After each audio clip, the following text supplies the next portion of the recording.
दिनै रावबो गैया दिनै आं न'आव थांनानै जाहैनोबो न'आनो गैया अबस्था गैया दिनै प्रमद बर' गबिन्द फेरेंगा नुवाखै नामा बर' बिमाया रिन्दाव रिन्दाव गाबदों गावनि आगोमा गथ'खौ लोगोआव लाफानानै गावनि अनसुला बिर जोहोलाव बर' हारिनि बिर जोहोलावफ्रा दिनै जोबथेसालियाव सोरबा 10 बोसोर सोरबा 12 बोसोर सोरबा 8 बोसोर सोरबा 6 बोसोर मानो थानो गोनां जाखो दिनै समायना रमायना स्टेजाव थानानै गोदोनायाव आर'नाइ गाननो लाजिनांगौ जोहोलावफोरनि न'खौ सिनायाखै जोहोलावफोरनि न'खौ नुवाखै नाथाय नोंसिनि गारि गुरा दोनग्रा न'आबो बेबायदि नङा जायफोर बर' हारिनि जायफोर माहाजोन बिथांमोननि फामुआव सान्दुं दुङोबा जिरायथ'ग्रा अखा हाबा जिरायथ'ग्रा बेबायदि न'बो नङा सासे जोहोलाव बिर जोहोलावनि न'आ बेबायदि जायोब्ला लाजियाखै प्रमद बर' गबिन्द फेरेंगा लाजियाखै नाय मावदों ना मावाखै गावसोर मिन्थिगौ आं मिन्थिया जेबो आंथ' मावनोनो जेबो मोना राहायानो गैया आंहा मावनानै जानो गोजानाव थांनानैबो मा मावहैनाय जों हिन्जाव माहारिया गाज्रि भिडिअनि फुटेजाव गाबनायखौ नुवाखै नामा प्रमद बर' सार नुवाखै नामा गबिन्द सार नुवाखै नामा फेरेंगा सार नुवाखै नामा जोबथेसालियाव बर'नि जायफोर बिर जोहोलावफ्रा दिनैसिम 12 बोसोर 10 बोसोर 8 बोसोर 6 बोसोर 7 बोसोर जायफोर जोबथेसालियाव दं रिन्दाव रिन्दाव मानो बर' बिमाया मेगनाव मोदै लानानै गावनि आंगो फिसाफोरखौ लोगोआव लाफानानै मानि थाखाय गाबदों दिनै नुवाखै नामा दिनै प्रमद बर' नुवाखै नामा गबिन्द नुवाखै नामा फेरेंगा नुवाखै नामा दिनैनि समाव गोदोनायाव सोरांबानो समायना रमायना स्टेजाव थांनानै सोरजोंबा गोदोनायाव आर'नाइ गानहोजानो हाजार बार लाजिनांगौ प्रमद बर' सार लाजिनांगौ गबिन्द लाजिनांगौ फेरेंगा लाजिनांगौ सान्थि सक्ति जानायनि उनाव दिनै बर' बिमानि मेगनाव मानो मेगनाव मोदै गावनि नबथियाव दिनै नबथिखौ नायोब्ला दिनै जायफोर जोहोलावफोरनि गथ' गथाय गावनि अनसुलि बिसि थाग्रा न'खौ नुवाखै नामा नुवाखै प्रमद बर' सार गबिन्द सार फेरेंगा सार नाथाय नोंसिनि गारि दोनग्रा न'फ्रा फाक्कानि दामि दामि थिंनि दामि थिं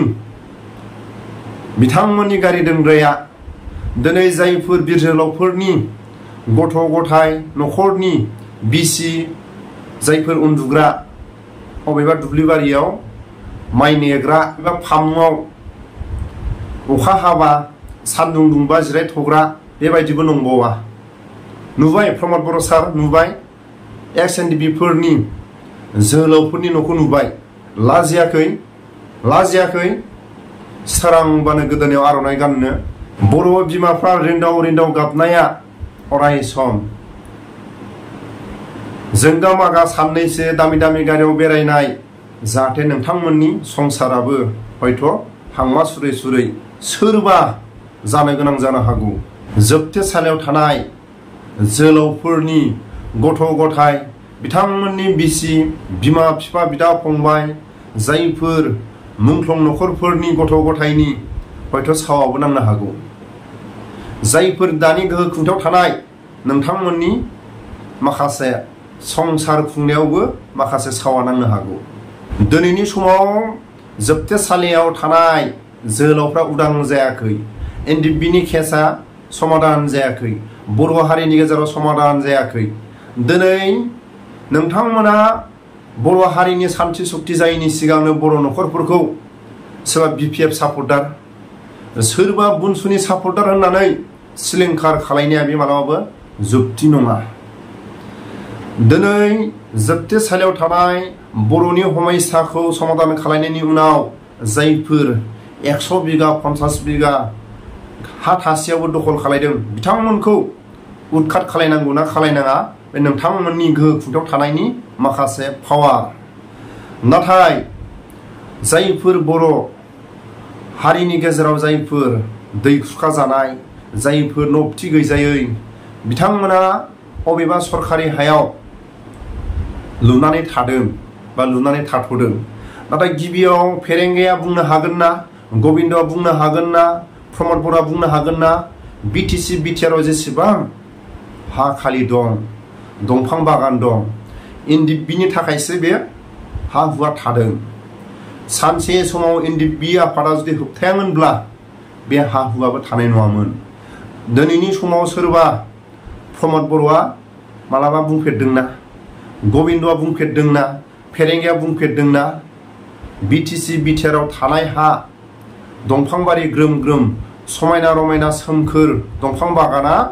एनडिएफबि आफादनि थाखायसो थाबथादों बा दिनैसिम दं मालाबा बुंफेरदोंना? बिनि थाखायनो दिनै जाय बर' बिमाफोरनि मेगनाव हांमा सुरै सुरै गावनि आंगो गथ'खौ लानानै जेरै मेगनाव हांमा सुरै सुरै गाबदों, रिन्दाव रिन्दाव गाबदों, जोबथेसालियाव थानाय जोहोलावफोरनि सावाबो नांगोन। गैया, खबरबो मोना। दाखालि 4 थारिखआव फैदोंमोन, लोमजादों होनना खोन्थाहरदोंमोन। बेफोरबायदि दुखु फोरमायहरला जों थानो हाया। ओंखाम दै जानो लोंनो खहाबा जानाय थोरसियावनो मोदैया गयो जोंनि। बेखायनो जोंनि मोखांखौ नायनानै दा खुंथाय गोहोआव थानाय सारमोनाव अननानै बख'दो बिसोरखौ। आरो जायफोर गथ' गथायनि सावाबो नांगोन, जायफोर मुंख्लं न'खरनि बिथांमोननि माखासे न'खरनि खुगानि सावाबो नांगोन, जायफोर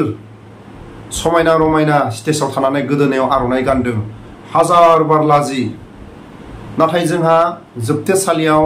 आरो एनडिएफबिनि जायफोर केस गोनां बिथांमोननि केसा समाधान जानायमोनब्ला, बर' हारिनि गेजेराव बर' हारिनि साननाय मथे समाधान जानायमोनब्ला बुंनांगौ जोंहा जेबो गैया। दिनैनि समाव बुंनो हागोन ना हाया? जोबथेसालियाव थानायफोरखौ उदां खालाय, एनडिएफबिनि केसखौ समाधान खालाय, बर' हारिनि गेजेराव माखासे जेंनाखौ समाधान खालाय आरो सरकारनि हा बर'फ्रा 100 बिगा 200 बिगा लानानै आवग्रिना दोनदों, जों बेखौ सरकारनो गथायगोन। बुंनो हागोन ना हाया?